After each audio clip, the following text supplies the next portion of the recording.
Good evening, you're watching What's Trendee, and I'm Walt Turner, here to make sense of the news so you don't have to. Tonight, we're diving into the latest episode of Who Wants to Fire a Statistician, starring none other than former President Donald Trump. Plus, we'll tease you with stories so hot, you'll need oven mitts just to keep watching. Before we get down to business, we'll hear from our social media correspondent, Wilhelmina Tilley. Wilhelmina. Thanks, Walt. Thank you for watching What's Trendee. So that we can keep providing you useful content, do us a favor and click that subscribe button. Thanks.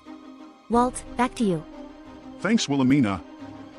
First up, the Trump administration's greatest hits just keep coming.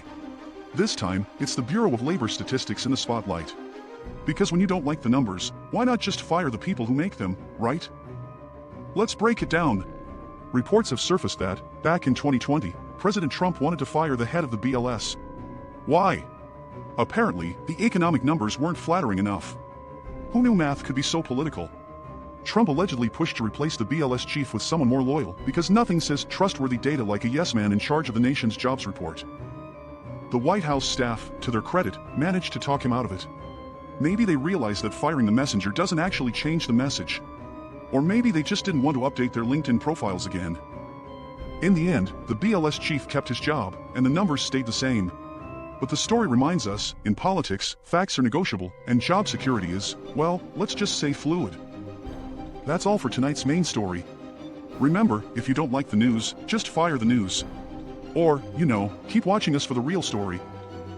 Stay tuned for more updates, and don't forget at What's Trendee, we read the news so you don't have to. Thanks for watching, I'm Walt Turner. Good night! Next up is Wanda Tempe to tell you how this will impact you and your students. Wanda. Thanks, Walt.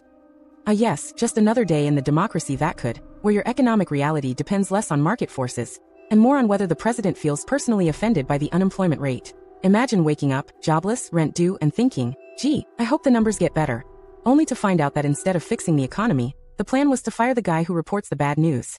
Genius. Because clearly, if you replace statisticians with loyal hype men, inflation just packs up and leaves out of sheer respect. And for the average American? Don't worry, your paycheck won't get any bigger, but at least the data about how broke you are will be emotionally supportive.